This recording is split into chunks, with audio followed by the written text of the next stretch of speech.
Hello and welcome. कैसे हो सब? आज हम कंटिन्यू करेंगे अपना first chapter reflection and refraction का। रिफ्रैक्शन यानी रिफ्लेक्शन हमने कंप्लीट कर चुका है। अब हम रिफ्रैक्शन की तरफ बढ़ेंगे। रिफ्लेक्शन पढ़ेंगे कि रिफ्रैक्शन क्या होती है। इससे पहले रिफ्लेक्शन का जितना भी टॉपिक था हमने सारा कवर कर लिया है। तुमने अगर वो वीडियो नहीं देखी है तो नीचे डिस्क्रिप्शन में लिंक है, वहाँ से जाके वो सारी वीडियोज़ देख लो, फिर इसको कंटिन्यू करना ताकि तुम्हें ईजिली समझ में आए। और कोई भी डाउट्स हो तो डाउट कमेंट में, सबको पहले से ही पता है, कमेंट में डाउट करो या फिर व्हाट्सएप करो, रिप्लाई तुम्हें मिलता है। तो सबसे पहले हम पढ़ेंगे कि रिफ्रैक्शन होती क्या। डिफिनेशन देख लेते हैं। The bending of light in a different medium to follow the quickest path is known as refraction, यानी रिफ्रैक्शन बोलते हैं। रिफ्रैक्शन का डिफिनेशन क्या हुआ कि जब कोई भी लाइट इंसिडेंट होती है किसी सरफेस पे, यानी एक मीडियम से जब वो दूसरे मीडियम में ट्रैवल करती है तो उसे सीधा जाने के बजाय वो नॉर्मल के टुवार्ड्स या फिर नॉर्मल के अबे बेंड करती है। इसी बेंडिंग के फेनोमेनन को हम रिफ्रैक्शन बोलते हैं। क्वेश्चन ये आएगा कि तुम्हारे मन में आ रहा होगा कि बेंड क्यों करती है। तो सबसे शॉर्टेस्ट डिस्टेंस को क्विकेस्ट यानी कम टाइम में ट्रैवल करने के लिए वो बेंड करती है, और इसी बेंडिंग के फेनोमेनन को रिफ्रैक्शन बोलते हैं। डिफिनेशन क्लियर है? एक डायग्राम से इसे और समझो। चलिए इस डायग्राम की मदद से हम रिफ्रैक्शन के डिफिनेशन को इजीली क्लियर करते हैं, हमें काफ़ी अच्छे से समझ में आएगी। देखो डेफिनेशन क्या था कि जब कोई इंसिडेंट रे, ये जो हमारा इंसिडेंट रे, ये जब कोई इंसिडेंट रे एक मीडियम से दूसरे मीडियम में ट्रैवल करते हैं। हमारा पहला मीडियम ये हो गया वैक्यूम यानी एयर, सेकेंड मीडियम ये वाटर, यानी दो मीडियम है। लाइट जो है एयर से वाटर की ओर ट्रैवल कर ले, यानी इंसिडेंट रे जब एक मीडियम से दूसरे मीडियम में ट्रैवल करती है तो वो सीधे जाने की बजाय ये सीधे जाता, थोड़ा सा बेंड कर जाती है, इस तरह से ये बेंड कर गया। तो इस फेनोमेनन को, बेंडिंग के इस फेनोमेनन को हम रिफ्रैक्शन बोलते हैं। डिफिनेशन क्लियर हुआ? जब कोई इंसिडेंट रे, ये हमारा इंसिडेंट रे है, एक मीडियम से दूसरे मीडियम में जा रही है, एयर से वाटर में जा रही है, तो इसे सीधे जाने की बजाय ये थोड़ा सा बेंड करती है। इसी बेंडिंग के फेनोमेनन को हम रिफ्रैक्शन बोलते हैं। बेंडिंग दो तरीके से होगी, या तो ये नॉर्मल जो हमारा ये है नॉर्मल के थोड़ा सा नॉर्मल की तरफ मुड़ेगी, या फिर नॉर्मल से अबे मुड़ेगी। दो तरीके की बेंडिंग होगी। इसमें क्या हुई है, नॉर्मल से, नॉर्मल ये सीधा ऐसे जाना था लेकिन इसे ये ऐसे नॉर्मल की तरफ आई, यानी नॉर्मल के टुवार्ड्स बेंडिंग हुई है।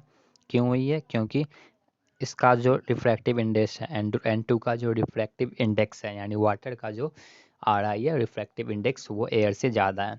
अब पूछोगे रिफ्रैक्टिव इंडेक्स क्या होती है, उससे हम आगे पढ़ेंगे और इसको काफ़ी डिटेल में आगे एक्सप्लेन करूँगा।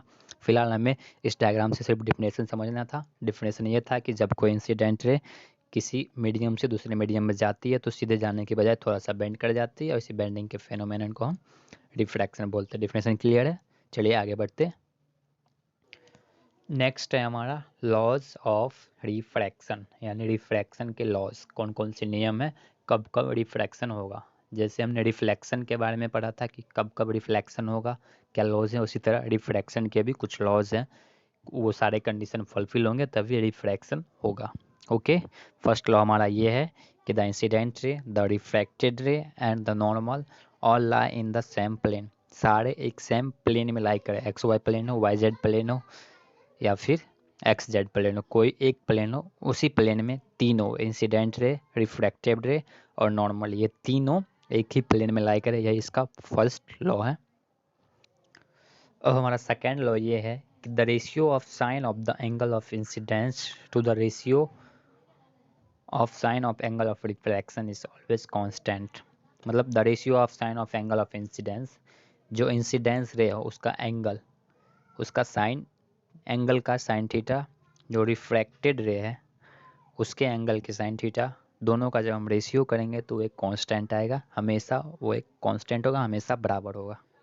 इसका सिंपल मतलब ये है कि जो इंसिडेंट एंगल है उसका साइन थीटा और जो रिफ्रैक्टेड एंगल है उसका कॉस थीटा, दोनों का अगर हम बट्टा करते हैं तो कोई वैल्यू आया, मान लो 2 आया, तो अगर हम एंगल को चेंज करते हैं, पहले एंगल 45 था अब 30 कर दें, तो भी दोनों का जो रेशियो होगा वो चेंज नहीं होगा, दो जो है वो कांस्टेंट रहेगा। यही इसका सिंपल मतलब है। जब ऐसा होगा तभी रिफ्रैक्शन होगा, यानी सेकेंड लॉ इसका यही है। ओके, और इसी को हम बोलते हैं, this is known as Snell's law of reflection. Snell's law of refraction इसी को हम बोलते हैं। ओके, क्लियर है? आगे बढ़ूँ। अब नेक्स्ट है हमारा रिफ्रैक्टिव इंडेक्स, यानी रिफ्रैक्टिव इंडेक्स क्या होती है, इसका डिफिनेशन देख लो। The extent to which light bend while moving from one medium to another is called refractive index, यानी जिस एक्सटेंट से लाइट बेंड करती है एक मीडियम से दूसरे मीडियम में ट्रैवल करते टाइम, उसी को हम रिफ्रैक्टिव इंडेक्स बोलते हैं। इसको मैं डायग्राम समझाता हूँ कि रिफ्रैक्टिव इंडेक्स एक्चुअली में किसका मेजरमेंट होता है, ये एक्चुअली में हमें क्या बताता है, इसको डायग्राम से हम समझते हैं। रिफ्रैक्टिव इंडेक्स जो है वो मेजरमेंट है ऑप्टिकल डेंसिटी का। मतलब देखो ये जो एयर है, ये हमारा है एयर। एयर में ये रेयरर मीडियम है, यानी रेयरर है, खाली खाली मीडियम है, यहाँ पे लाइट काफ़ी फास्टली ट्रैवल करेगी। और ये हमारा वाटर, ये थोड़ा, ये जो वाटर है हमारा वो डेंसर मीडियम है, यानी इसमें लाइट को किसी किसी पार्टिकल से टकराना पड़ेगा, जिस वजह से लाइट स्लोली स्लोली मूव करेगी, यानी एयर की तुलना में इसका जो स्पीड होगा उसका कम होगा। तो जो हमारा रिफ्रैक्टिव इंडेक्स है वही ये बताता है कि कौन सा मीडियम रेयरर है, कौन सा मीडियम डेंसर, यानी जिसका रिफ्रैक्टिव इंडेक्स का वैल्यू ज़्यादा होगा वो मीडियम उतना ही रेयरर होगी, जितना कम होगा उतना ही ज़्यादा डेंसर होगी। यानी रिफ्रैक्टिव इंडेक्स समझ में आया। हमें रिफ्रैक्टिव इंडेक्स जो है ऑप्टिकल डेंसिटी को मेजर करके देता है। ऑप्टिकल डेंसिटी मतलब उस मीडियम में लाइट का स्पीड क्या है। अब नेक्स्ट हमारा है कि absolute and relative refractive index क्या होता है। ये भी काफ़ी सिंपल, काफ़ी छोटा सा टॉपिक है, इजीली क्लियर हो जाएगा, काफ़ी अच्छे तरीके से तुम्हें समझ भी आ जाएगा। सबसे पहला हमारा, इस दोनों को हम एक ही डिफिनेशन में दोनों को कवर कर लेते हैं कि absolute and relative reflective index क्या होता है। डिफिनेशन से ही दोनों क्लियर हो जाएगा, ज़्यादा एक्सप्लेनेशन की ज़रूरत ही नहीं पड़ेगी। देखो क्या है कि refractive index of one medium with respect to another medium is known as relative refractive index, यानी जो एक मीडियम का रिफ्रैक्टिव इंडेक्स दूसरे मीडियम की तुलना में क्या है, यानी वाटर का रिफ्रैक्टिव इंडेक्स यदि हम किसी और मीडियम से करें, ग्लास से, प्लास्टिक से, इन सारे मीडियम से करें, तो उसको हम बोलेंगे रिलेटिव रिफ्रैक्टिव इंडेक्स। क्लियर हो रहा है। कोई एक मीडियम का रिफ्रैक्टिव इंडेक्स दूसरे मीडियम की तुलना में हम कंपेयर करें, दूसरे मीडियम एयर को छोड़ के, दूसरा मीडियम कोई भी हो सकता है, उससे तुलना में करें तो उसको हम बोलेंगे रिलेटिव रिफ्रैक्टिव इंडेक्स। और उसी तरह when taken with respect to vacuum it is known as absolute refractive index, यानी कि यदि उसका तुलना हम एयर से करें, वैक्यूम से करें, वैक्यूम यानी कि जहाँ पे खाली जगह हो, वहाँ पे लाइट को कोई टकराना नहीं पड़े, लाइट का जो एक्चुअल स्पीड है वहाँ पे है, उसकी तुलना, यानी किसी मीडियम की तुलना हम एयर के रिफ्रैक्टिव इंडेक्स में करें, एयर के रिफ्रैक्टिव इंडेक्स के रिस्पेक्ट में करें, तो उसको हम एब्सोल्यूट रिफ्रैक्टिव इंडेक्स बोलते हैं। उम्मीद करता हूँ दोनों डिफिनेशन तुम्हें क्लियर हो गया होगा। काफ़ी सिंपल है, इजीली तुम समझ पाओगे, डिफिनेशन पढ़ के भी इसे तुम समझ जाओगे।